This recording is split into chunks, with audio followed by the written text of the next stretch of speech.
Haleluya. Bwana Yesu asifiwe. Bwana Yesu asifiwe sana. Amina. Ni neema ya ajabu Bwana ametupatia kuweza kukutana siku hii ya leo. Haleluya. Amina. Tunaendelea na kitabu chetu cha Moyo wa Ibada.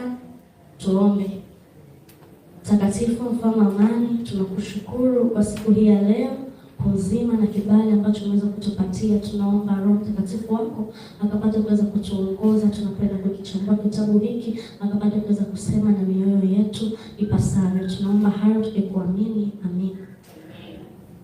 Tunaendelea na kitabu chetu cha Moyo wa Ibada, ambapo tunaendelea na kipengele cha 6, namna ambavyo Ibrahim anatufundisha namna ya kumwabudu Mungu.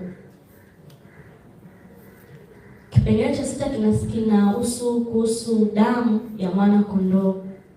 Mwandishi anasema, hakuna ibada bila damu, kwa sababu ibada ni agano kati ya mtu na Mungu, na hakuna agano linalofungwa bila damu. Kwa katika Biblia maagano mengi yalithibitishwa yalithibitishwa au maagano mengi yalikuwa yanafanywa kwa njia ya nini? Kwa njia ya sadaka ya damu. Mfano pale kwenye Kutoka 24:8 pale ambapo Musa alikuwa na wana Israeli, wakati anawafunulia kitabu, anaambia kwamba haya ndio yale ambayo tunayapaswa kuyatenda. Akaitwaa ile damu akawanyunyuzia watu, akasema, hii ndiyo damu ya agano alilolifanya Bwana pamoja nanyi katika maneno haya yote.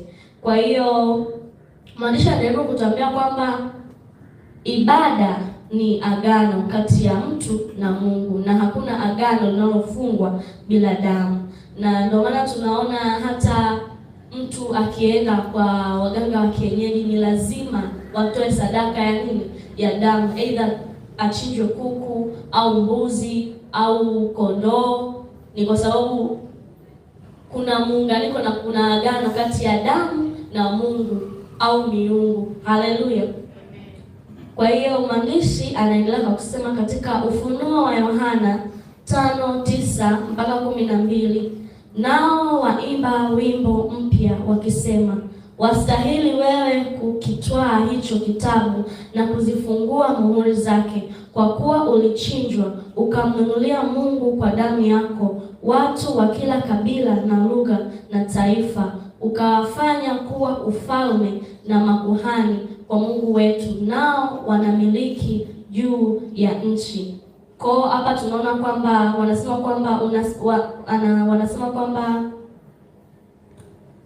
inasema kwamba walikuwa wanaimba nyimbo mpya huko wakisema kwamba wastahili wewe kukitoa hicho kitabu na kuzifungua muhuri zake, kwa kuwa ulichinjwa ukamnunulia Mungu kwa damu yako watu wa kila kabila na lugha na taifa. Hapa inamaanisha kwamba ni Yesu peke yake ambaye alikuwa anastahili kukifungua kile kitabu, kwa sababu alijitoa sadaka msalabani, na kwa damu yake aliweza kukomboa mataifa yote, na wala sio taifa moja, ni mataifa yote. Na ndio maana hapa alisema kwamba umemnunulia Mungu kwa damu yako watu wa kila kabila na lugha na taifa. Haleluya.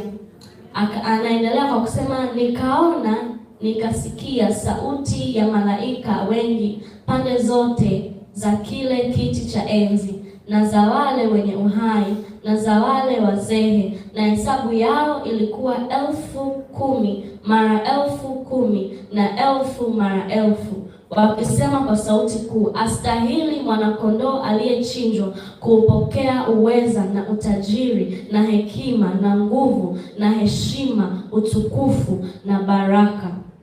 Hapa tunaona kwamba mbingu yote inamtambua Yesu kuwa anastahili kuabudiwa, na ndio maana zikatajwa hizi sifa 7 ambazo anasema kwamba astahili mwanakondoo aliyechinjwa kupokea uweza na utajiri na hekima na nguvu na heshima, utukufu na baraka. Hizi ni sifa 7 zinazotajwa hapa, ambazo zinaonyesha ukamilifu wa utukufu na mamlaka ya Yesu Kristo.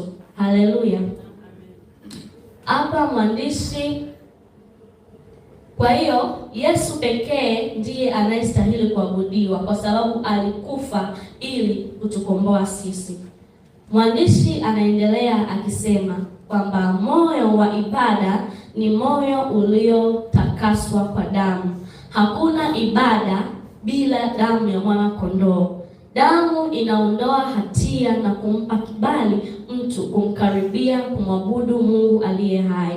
Ibrahim alipotaka kumtoa Isaka, Mungu akamwambia, usimtoe mwanao, tazama mwana kondoo yule. Kwa hiyo Mungu hapo kwanza tunaona kwamba Mungu alipomzuia Ibrahim asimtoe Isaka na badala yake akatoa mwana kondoo, hapa ni alitoa picha ya mpango wake wa wokovu, kama vile ambavyo kondoo alivyokufa yaani kondoo alivyotolewa sadaka badala ya Isaka, ndivyo hivyo ambavyo mwana kondoo Yesu Kristo wa Mungu alivyokuja kufa badala yetu ili sisi tupate uzima. Haleluya. Kwa hiyo ukiangalia kwenye ile Waebrania 9:22 inasema, na katika Torati karibu vitu vyote husafishwa kwa damu, na pasipo kumwaga damu hakuna ondoleo. Kwa hiyo pasipo kumwaga damu ya Yesu Kristo hakuna ondoleo la dhambi, na ndio maana Yesu aliweza kujikufa kwa ajili yetu na damu yake ikafanyika kama ondoleo la dhambi kwetu. Haleluya. Kwa hiyo hapa mwandishi anaendelea kwa kusema hakuna ibada bila damu. Damu ni uhai na uhai ni maisha ya mtu.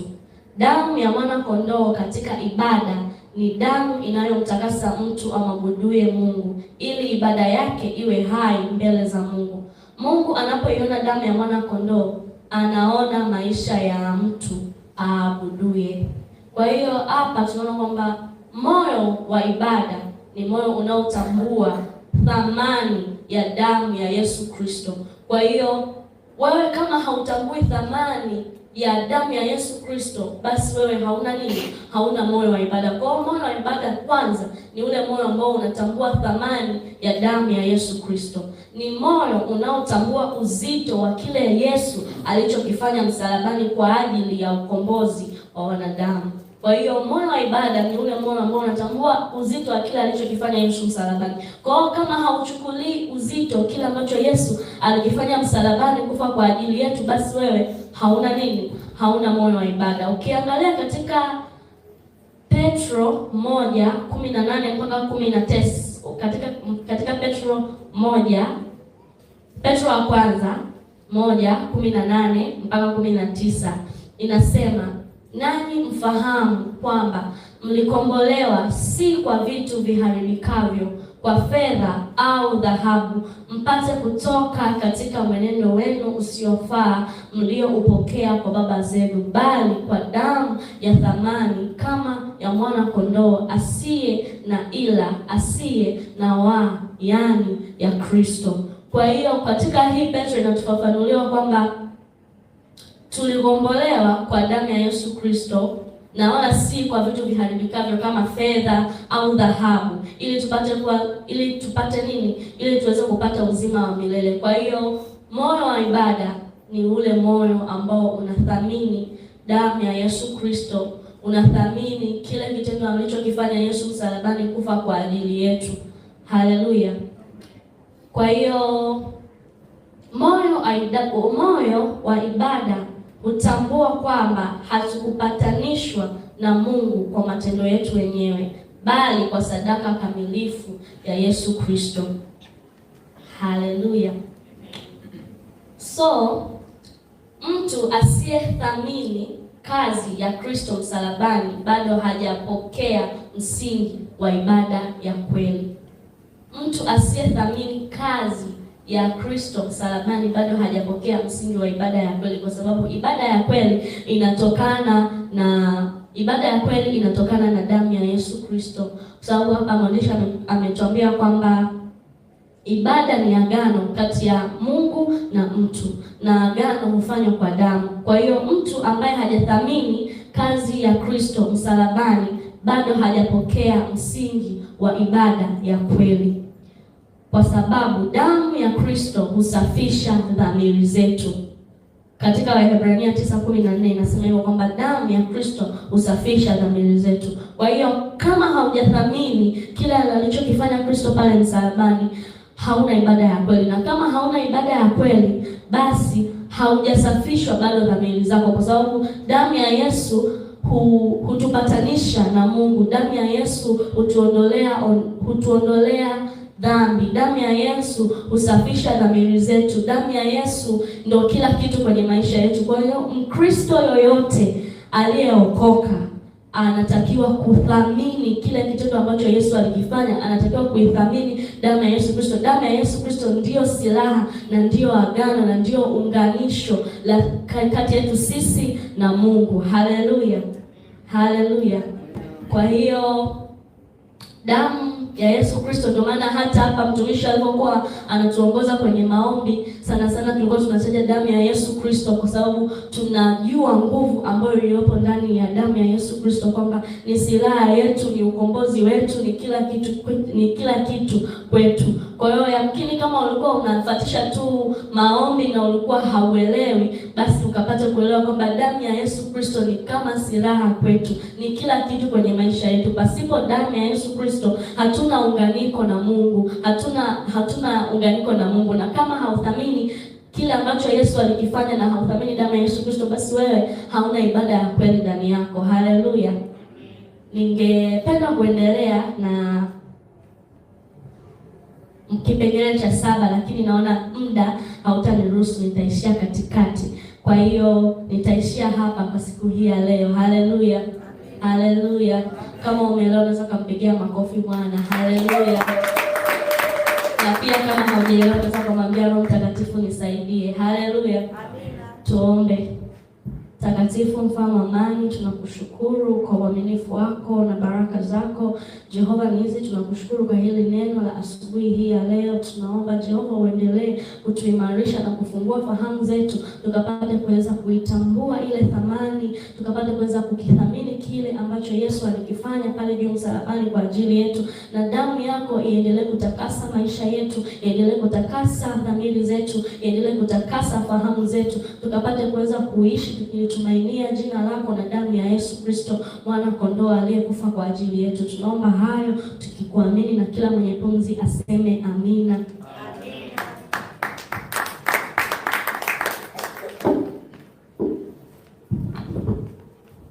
Makofi mengine mazuri kwa Bwana Yesu. Yes. Msingi wa ibada au msingi wa kuabudu ni damu ya Yesu Kristo. Ndio maana yale maandiko aliyosema kwenye Petro ni ya muhimu sana. Anasema hatukukombolewa kwa vitu viharibikavyo, vyakula sijui nini. Anasema hapana, bali kwa damu ya mwana kondoo, kwa damu kama ya mwana kondoo. Kwa nini anasema kama ya mwana kondoo asiye na, anawarudisha kwenye agano la kale kwamba walikuwa wanachinja kondoo asiye na ila, sio asio na ila yaani hana upungufu, ni kondoo kamili. Kwa hiyo wanasema tumetakaswa kwa damu kama ya kondoo asiye na ila aliyotolewa wakati ule, kwa sababu yule kondoo alikuwa ni type ya Yesu Kristo. Sasa amekuja kondoo mwenyewe, sio tu yule wa mfano, Yesu Kristo. Anasema hii damu ina nguvu ya kututoa katika mwenendo mbaya tuliorithi kutoka kwa baba zetu. Sifanye mchezo. Kwa hiyo unapoomba unaweza ukasema damu ya Yesu iniondolee kila kibaya nilichorithi kutoka kwa babangu, ikiwa ni magonjwa, ikiwa ni tabia, ikiwa ni nini, futa, kwa sababu ina uwezo wa kututoa kwenye mwenendo mbaya tuliorithi kutoka kwa baba zetu. Kwa hiyo futa hiyo, sijui magonjwa ya kurithi yamepita sijui kwenye damu ya baba, sijui baba, futa kwa imani, inatoweka. Na nimependa Waebrania anasema damu ya Yesu inatutakasa dhamiri zetu na matendo yaliyokufa, kwa sababu matendo yote ya dhambi yanakwenda kwenye dhamiri. Yakishakaa kwenye dhamiri, huna ujasiri wa kumkaribia Mungu, hauna mpaka utakaposhikamana na damu ya Yesu, ili ikupe ujasiri wa kupaingia tena patakatifu kwa damu ya mwana kondoo. Neno linalonipa faraja ni kwamba anasema kwenye Isaya, dhambi zenu zijapokuwa nyekundu nyekundu, damu ina uwezo wa kutakasa mpaka zikawa nyeupe kama theluji. Hebu imagine, huo ni uwezo namna gani? Kutoka nyekundu mpaka kuwa nyeupe kama theluji. Maana Mungu anaonyesha uweza wa kipekee wa kuweza kufuta makosa yetu, futa makosa yetu. Bwana Yesu asifiwe. Yanaweza yakabaki kwenye kumbukumbu zako, lakini damu ya Yesu inafanya inatakasa dhambi zetu as white as snow. Kama vile theluji ilivyo nyeupe, ndivyo hatia zetu zinafutwa, zinatakaswa na kuwa namna hiyo. Kwa hiyo kama alivyosema mtumishi wa Mungu hapa, mtu asiyeithamini kazi ya msalaba aliyoifanya Bwana wetu Yesu Kristo, basi ibada yake itakuwa ni ya maigizo, ibada yake itakuwa sio ya kweli, kwa sababu chanzo cha ibada ni damu ya Yesu Kristo. Ndio inayotufungulia malango namna hii, tukaweza kuingia patakatifu pa patakatifu. Na ndio maana pazia la hekalu limepasuliwa namna hii, kila mtu anayo access. Mungu asemi, kwa sababu wewe mwenye dhambi usinikaribie. Kapasua pazia. Nenda na uchawi wako, nenda na ukahaba wako, nenda sijui na mawazo yako mabaya, nenda, kwa sababu pazia limefanya nini? Limepasuka. Usipokwenda ni shauri yako kwamba namuogopa Mungu kwa sababu mimi mwenye dhambi. Pazia limepasuka, hatuwezi kufunga tena pazia. Limepasuka ili watu waende, na wakienda hamna namna ambavyo watatoka na uchafu wao. Haiwezekani. Huyo atakuwa sio Mungu tunayemwabudu. Bwana Yesu asifiwe sana. Mungu awabariki sana.